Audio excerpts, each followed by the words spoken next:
is a truth universally acknowledged that at some point in your college career you will have to partake in a group project.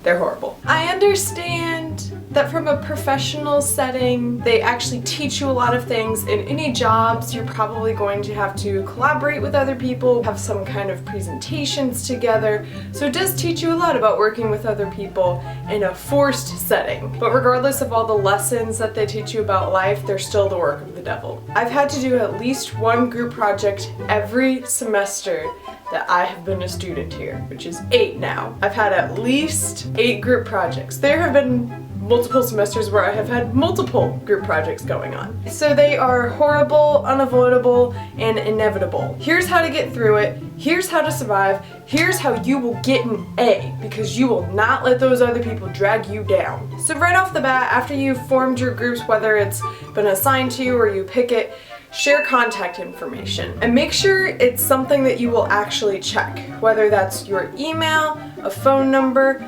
friending each other on Facebook so you can Facebook message each other. Whatever you give your group members to contact you, make sure it's something that you actually use. There's nothing more annoying than not having the phone number of someone who you only have their email for and they only check their email once a day. The next thing is that you should be willing to take on a leadership role. If you realize that no one is really taking charge of anything, then it's time for you to step up and do it. Alternatively, you should also be willing to take a step back. I've been in a lot of groups where it's an entire group full of people who are always used to being the one to step up and take that leadership role in a group.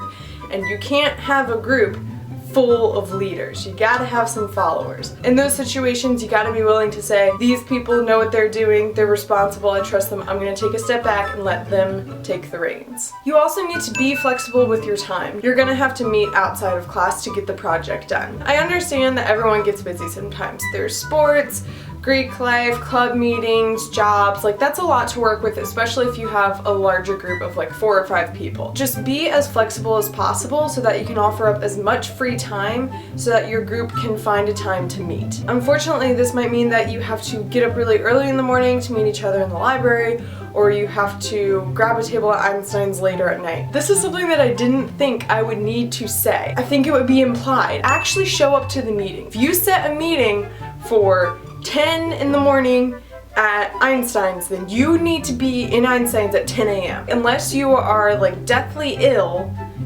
you need to show up because you made that commitment to your group and you made the rest of your group give up that hour of their day to be there. You need to be there. And also, by be there, I mean you need to mentally be there as well. Don't be going on Facebook. Don't be texting your friends saying, OMG, this group project is so horrible. Actually be participating and contributing with your group. You can tell how fired up I am about this one because of past experiences, which I won't get into. Now, once you've divided up all the work into even parts for everybody to be doing, make sure you actually do it and do it on time. Doing it on time doesn't mean making sure that your part of the work is done by the minute before it's due in class. You might have a part of research that everybody in the group needs before they can write their paper or before everyone can make the presentation together. If you don't do your part of the research until like 10 p.m. the night before it's due, then that means everyone's gonna have to be up late working on their paper or the presentation or whatever, and that's just not fun. Now, if you're having issues with a group member, just bring it up to them. Just politely ask them that they pick up the slack in the group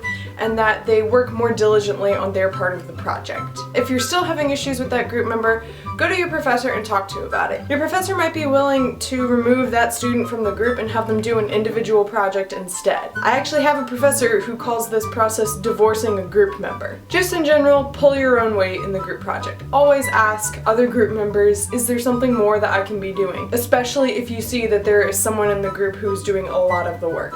Always ask if you can help them with anything. Just don't be that group member. You know what I'm talking about if you've met that person. Just don't be that person, because you will get roasted in the peer evaluations.